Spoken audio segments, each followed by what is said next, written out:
we will go back and show why, in spite of all that difficulty, we should be thrilled to follow him in this way.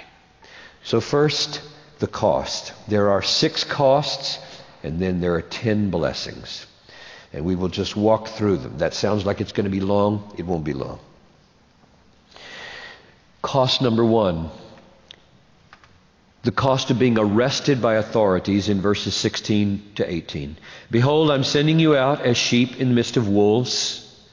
So be wise as serpents and innocent as doves. Beware of men, for they will deliver you to courts and flog you in their synagogues.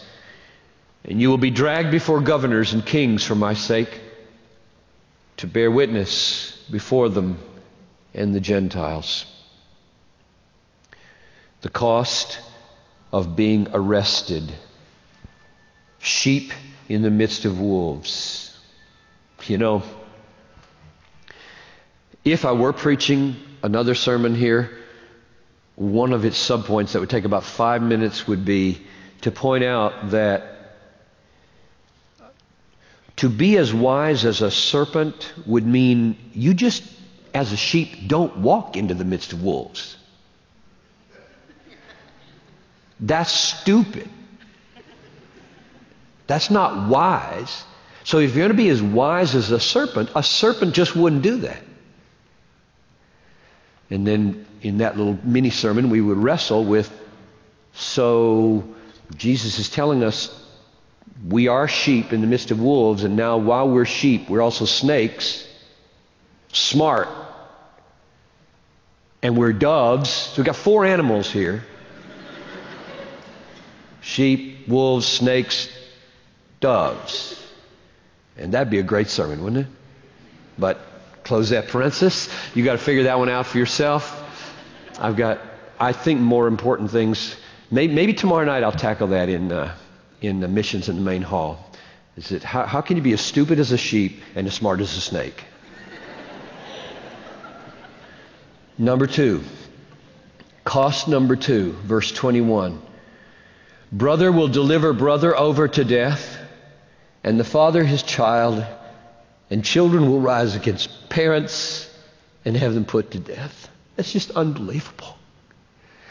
Some of your kids, some of your parents will so not want you to be saved, it says, that they'd rather have you dead. That's what we'll meet. Number 3, the cost of being hated by all. Verse 22, you will be hated by all for my name's sake. Now be careful, lest in your missionary dreaming, evangelistic dreaming, you elevate friendship evangelism to the point where you assume you cannot evangelize people who hate you. Don't elevate friendship evangelism to the point where you assume you cannot evangelize people who hate you. This text says everybody will hate you at some point, and you don't stop doing missions because of it. You lay down your life for them.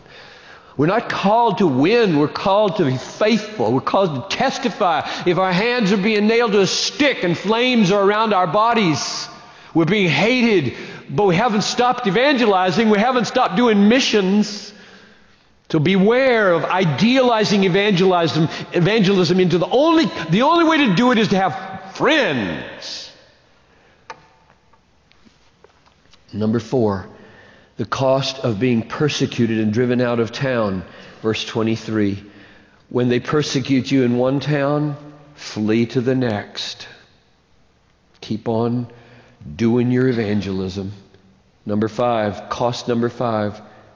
The cost of being maligned. You know that word? Criticized, insulted, mocked, being maligned. Verse 25, middle of the verse. If they have called the master of the house Beelzebul, how much more will they malign those of his household? Jesus died in our place so that we might escape the wrath of God, not the wrath of man. You got that? The atonement, the substitutionary atonement, means Christ takes our place in bearing God's wrath. He does not take our place in bearing man's wrath. We join Him in bearing man's wrath. Jesus was called to suffer for the sake of propitiation, and we are called to suffer for the sake of propagation. That's the way Joseph Tson used to say it. Number 6, the cost of being killed. Verse 28. Do not fear those who kill the body, but cannot kill the soul. So they can kill the body. They do kill the body. Let's not elevate safety in missions to the point where you assume if one of our missionaries is killed, we made a mistake.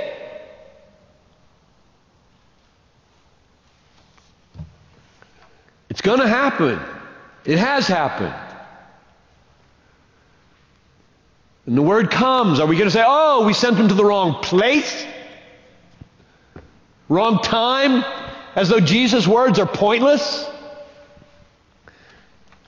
So count the cost, brothers and sisters. This is not an invitation to an easy life.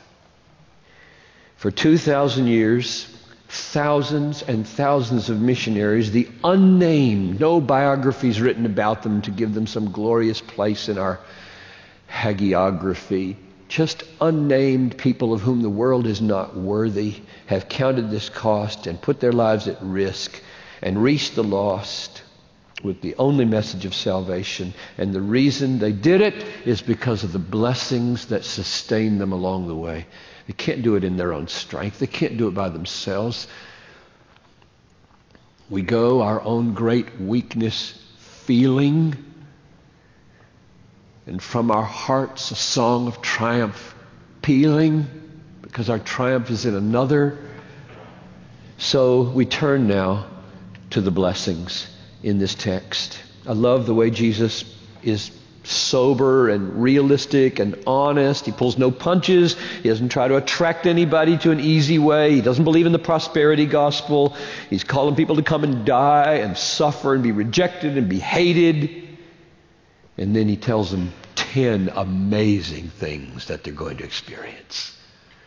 And you know, one of the reasons that people are drawn to missions seemingly against all odds is that when these are mentioned, when these 10 things are mentioned, the Holy Spirit applies them to the heart in such a way that they know these things will be enjoyed at a deeper and more satisfying and more life-sustaining level if I do that than if I do what I'm doing now. They're true for all of you. None of these is unique to missionaries.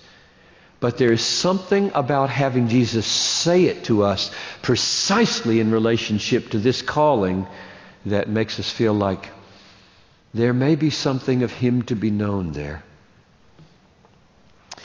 Number 1, blessing number 1, the blessing of being sent by Christ. Verse 16, behold, I am sending you out as sheep in the midst of wolves.